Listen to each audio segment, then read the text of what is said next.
The 2021 Formula One Championship clash between seven-time world champion Lewis Hamilton and eventual winner Max Verstappen was a season-long thriller. And with the pair entering the finale tied in points, the race was set to be a spectacle. And the promise was delivered, but not in the way many had anticipated or expected. Nonetheless, it was definitely a perfect ending for Netflix's massively popular Drive to Survive docuseries. Max Verstappen, however, has opted not to appear in the future seasons of the TV series and will not be appearing on the show anytime soon. In this video, we will be uncovering why Max Verstappen is excluding himself from the ever-so-popular Netflix docuseries and what others think of the move. The finale of the 2021 F1 season had all sorts of controversies. Following a late race crash, F1 authorities initially stated that the race would restart with one lap remaining, and that the 5-lapped cars between Hamilton and Verstappen, who were first and second,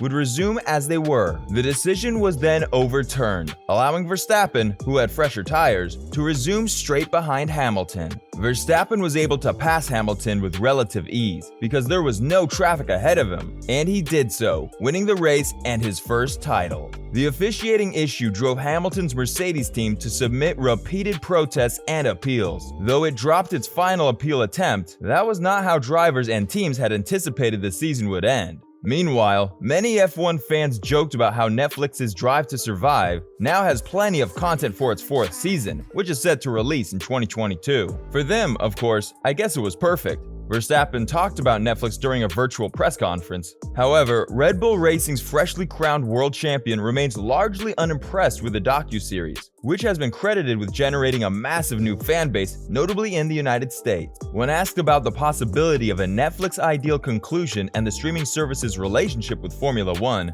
Verstappen responded, "If you have read some previous interviews from me about it, then you know my stance on it. But yeah, I'm not a big fan of it, that's for sure."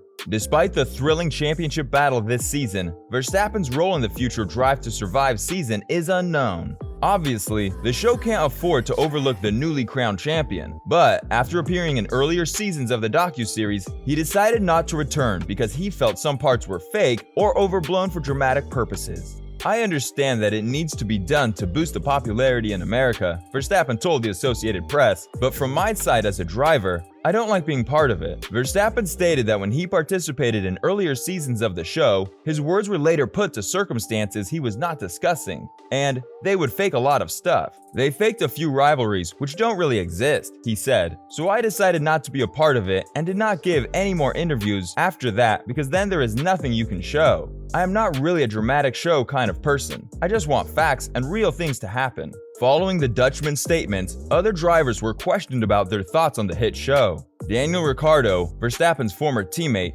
says that there are moments when he would prefer not to be filmed, but believes that the show's producers have always been respectful of this. The Australian also believes the series has increased interest in Formula One, particularly in the United States. "There's certainly been a lot of growth, and I honestly see that most in America," Ricciardo told Select Media. "I think Europe has grown up in the Formula One circle, so the change is not so evident there because it's always been around. But here in the States, it's very noticeable. For sure, there are times where you want a little bit of space or privacy, but I do think if you let them know, no cameras in this room, or something, then they're pretty good with that. It's been okay." Some F1 fans were outraged by an episode of the series that attempted to depict the conflict between Lando Norris and Carlos Sainz during their time as McLaren teammates in 2020. Despite the pair's long history as good friends. On the other hand, Norris is pleased with how he has been represented in the show. "I guess I'm fine with it," the Briton said. "You can choose a lot of things which almost go in and don't go in. I'm happy. I think it's a cool thing, especially coming to America. There are so many people now into Formula One just because of watching Drive to Survive. I think I come across on it all right. I hope I don't come across in a bad way or an idiot or anything. I think they do a good job. I watch it every now and then, not actually watch the whole thing or even one episode. But from my side, it's fine. I can't really speak on behalf of Max." Meanwhile, Esteban Ocon praises the show for helping his career prospects as it highlights how eager he was to return to the grid after a year off in 2019. "I think Netflix has changed a lot of my life, not just the public stuff, but also my career," the Frenchman explained. "In difficult times where I didn't have a seat, that came out, and people could actually see that I was desperate to have a drive again. and that probably helped for my career to come back. Nikita Mazepin is new to dealing with the producers, as he is in his first season in Formula 1, but he claims his interactions with them have been positive so far. "What we've done is actually really cool," Mazepin said.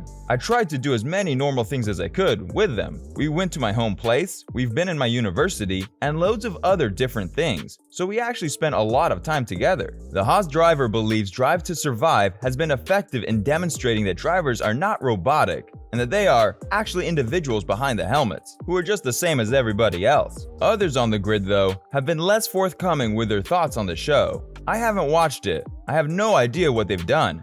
Kimi Räikkönen responded when asked about his portrayal on the show, though added, "Sometimes they try to always make it exciting. Is it a good or bad thing?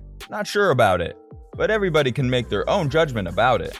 Fernando Alonso has also indicated that he has not watched Drive to Survive, maybe because his own documentary, Fernando, is available on Amazon. Who knows? In any case, with the spectacular racing, the officiating controversy, and the following protests, Netflix couldn't have scripted a more dismally dramatic ending, and now has enough material to work with for the upcoming Drive to Survive season, which is scheduled to premiere in 2022.